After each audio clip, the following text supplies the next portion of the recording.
ಶಾಸಕ ಜೆಆರ್ ಲೋಬೋ ಅವರು ಸಾಧನೆಯ ಹಾದಿಯಲ್ಲಿ ಸುಳ್ಳು ಭರವಸೆ ನೀಡಿ ಬಿಜೆಪಿ ಸಾಧನೆಗಳನ್ನು ಬಿಂಬಿಸಿದ್ದಾರೆ ಎಂದು ಕಾರ್ಪೊರೇಟರ್ ರೂಪಾ ಡಿ ಬಂಗೇರ ಆರೋಪಿಸಿದ್ದಾರೆ. ಈ ಕುರಿತು ಮಂಗಳೂರಿನಲ್ಲಿ ಮಾಧ್ಯಮಗೋಷ್ಠಿಯಲ್ಲಿ ಮಾತನಾಡಿದ ಅವರು, ಸಾಧನೆಯ ಹಾದಿಯಲ್ಲಿ ಎಂಬ ಪುಸ್ತಕದ ಉದ್ದಕ್ಕೂ ಲೋಬೋ ಸುಳ್ಳುಗಳ ಸರಮಾಲೆ ಹೆಣೆದಿದ್ದಾರೆ. ಸಾಮಾನ್ಯ ಕಾರ್ಪೊರೇಟರ್ನ ಕೆಲಸದಿಂದ ಹಿಡಿದು ಸಂಸದರು ಮಾಡಿರುವ ಕೆಲಸವನ್ನ ತಮ್ಮದೆಂದೇ ಹೇಳಿದ್ದಾರೆ. ಮಾಜಿ ಶಾಸಕ ಯೋಗೇಶ್ ಭಟ್ ಅವಧಿಯಲ್ಲಿ ನಡೆದ ಅಭಿವೃದ್ಧಿ ಕಾರ್ಯಗಳನ್ನ ತನ್ನ ಅವಧಿಯಲ್ಲಿ ಆಗಿದೆ ಎಂದು ಬಿಂಬಿಸಿದ್ದಾರೆ. ಶಾಸಕರಾಗಿ ಜೆಆರ್ ಲೋಬೋ ಮಹತ್ತರ ಯೋಜನೆಯನ್ನ ರೂಪಿಸಿಲ್ಲ ಎಂದು ಅವರು ಹೇಳಿದರು. ಜೆಆರ್ ಲೋಬೋ ಅವರ ಹೆಸರಿನಲ್ಲಿ ಸಾಧನೆಯ ಹಾದಿಯಲ್ಲಿ ಎಂಬ ಪುಸ್ತಕ ಮನೆ ಮನೆಗೆ ತಲುಪಿದೆ. ಬಹುಶಃ ಅದು ನಮ್ಮ ಗಮನಕ್ಕೆ ಬಂದಾಗ ನಾವು ಒಂದಷ್ಟು ಅದನ್ನು ಪರಿಶೀಲನೆ ಮಾಡಿದ್ದೇವೆ. ಕೇವಲ ಒಂದು ಅಂತೆಕಂತೆಗಳ ಬರಹ ಬಿಟ್ಟರೆ ಅದರಲ್ಲಿ ಸತ್ಯಾಂಶನೂ ಇಲ್ಲ, ನಿಖರತೆಯನ್ನು ಕೂಡ ಪುಸ್ತಕ ಹೊಂದಿರುವುದಿಲ್ಲ.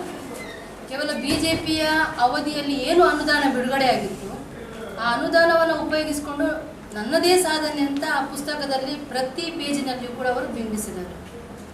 ಹಾಗಾಗಿ ಇವತ್ತು ನಾವೊಂದು ಪ್ರಶ್ನೆಯನ್ನು ಕೇಳ್ತೀವಿ, ಬಿಜೆಪಿ ಅಧಿಕಾರದ 5 ವರ್ಷದಲ್ಲಿ ಎಷ್ಟು ಅನುದಾನ ಬಿಡುಗಡೆಯಾಗಿದೆ ಮತ್ತು ಕಳೆದ 5 ವರ್ಷಗಳಲ್ಲಿ ಕಾಂಗ್ರೆಸ್ಸಿನ ಆಳ್ವಿಕೆಯಲ್ಲಿ ಎಷ್ಟು ಅನುದಾನ ಬಿಡುಗಡೆಯಾಗಿದೆ ಎಂಬುದನ್ನು ಅಂಕಿಅಂಶಗಳನ್ನು ಈ ಪುಸ್ತಕದಲ್ಲಿ ಅವರು ಕೊಟ್ಟಿದ್ರೆ ಖಂಡಿತವಾಗಿ ಅವರ ಸಾಧನೆ ಏನು ಅಂತ ಜನರಿಗೆ ಅರ್ಥ ಆಗ್ತದೆ.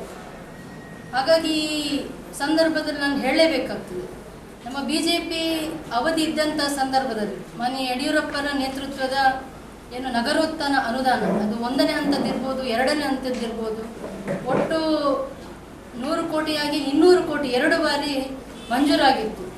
ಅದರಲ್ಲಿ ಬಿಜೆಪಿ ಅವಧಿಯಲ್ಲಿ 140 ಕೋಟಿ ರೂಪಾಯಿ ಬಿಡುಗಡೆಯಾಗಿದೆ. 129 ಕೋಟಿ ರೂಪಾಯಿಯಷ್ಟು ನಾವು ಹಣವನ್ನು ನಗರದ ಅಭಿವೃದ್ಧಿಯ ಹಿನ್ನೆಲೆಯಲ್ಲಿ ಮತ್ತು ಒಟ್ಟು ಮೂಲಭೂತ ಸೌಕರ್ಯ ಮಾಧ್ಯಮಗೋಷ್ಠಿಯಲ್ಲಿ ಬಿಜೆಪಿ ಮುಖಂಡರಾದ ರವಿಶಂಕರ್ ಮಿಚಾರ್, ದಿವಾಕರ್, ನವೀನ್ ಚಂದ್ರ ಇನ್ನಿತರರು ಹಾಜರಿದ್ದರು.